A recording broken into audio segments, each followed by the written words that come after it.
जरा सी उंगली कटने पर हम असहनीय दर्द से तड़प उठते हैं। अब सोचिए उस नारी की पीड़ा के बारे में जिसका मासिक धर्म के चलते लगातार 3-4 दिनों से भयंकर रक्तस्राव हो रहा है।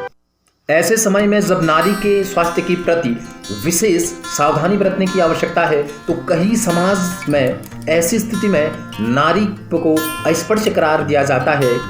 एक और जहां पूरे नवरात्र हम नारी शक्ति की पूजा करते रहते हैं, वहीं मासिक धर्म की स्थिति में स्त्री को पूजा स्थल में आने से प्रतिबंधित कर दिया जाता है।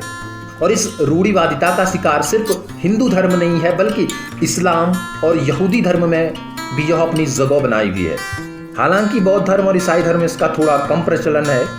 बालिकाओं के 11 से 14 वर्ष की आयु में प्रारंभ होने वाला मासिक धर्म एक प्राकृतिक प्रक्रिया है जो कि बालिकाओं में यौवनारंभ का घोतक है।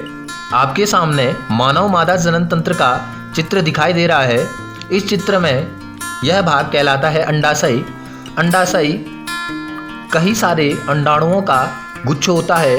हर 28 से 30 दिन के अंतराल पर अंडाशय से एक अंडाणु परिपक्व होकर इस अंडवाहिनी में गमन करता है। यह प्रक्रिया अंडोत्सर्ग कहलाती है।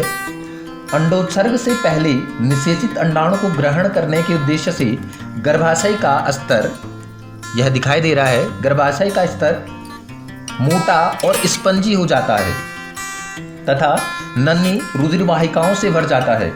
जब अंडाणु के निषेचन हेतु शुक्राणु नहीं मिल पाता तो अंडोत्सर्ग के लगभग 14वें दिन बाद गर्भाशय का स्तर फट जाता है और मृत अंडाणु रक्तस्राव के रूप में बाहर निकल आता है। रक्तस्राव की इसी प्रक्रिया को मासिक धर्म, रजोधर्म, पीरियड्स, मेंस्ट्रुएशन आदि नामों से जाना जाता है। यह प्रजनन प्रक्रिया का एक चरण है जिसमें कि निषेचन हेतु शुक्राणु नहीं मिल पाता, क्योंकि गर्भाशय के मोटे रक्त भरे स्तर से निषेचित अंडाणु का पोषण होना था और उसी अंडाणु के माध्यम से हम बने हुए हैं। यदि वह रक्त अपवित्र है, यदि वह प्रक्रिया अपवित्र है, तो फिर कैसे हम जो कि उसी रक्त और प्रक्रिया से बने हैं पवित्र हो सकते हैं। मासिक धर्म के दौरान स्त्री कई हार्मोनल चेंजेस से गुजरती है। सिर दर्द, पेट दर्द, बेचैनी, उल्टी, चिड़चिड़ापन जैसी समस्याओं का भी उसे सामना करना होता है। एक ऐसा समय होता है जब स्त्री को आराम की आवश्यकता होती है। तो एक ऐसे समय में जबकि हमारे समाज में शिक्षित लोगों का प्रतिशत कम था, तो स्त्री को मासिक धर्म के दौरान आराम दिया जाए,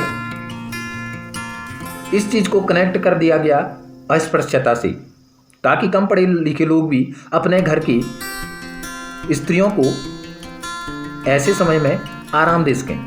लेकिन चीज़ें विकृत होती गई। आज अस्पृश्यता आज भी चलता है, लेकिन ऐसी स्थिति में स्त्रियों को आज भी कई जगह आराम नहीं दिया जाता।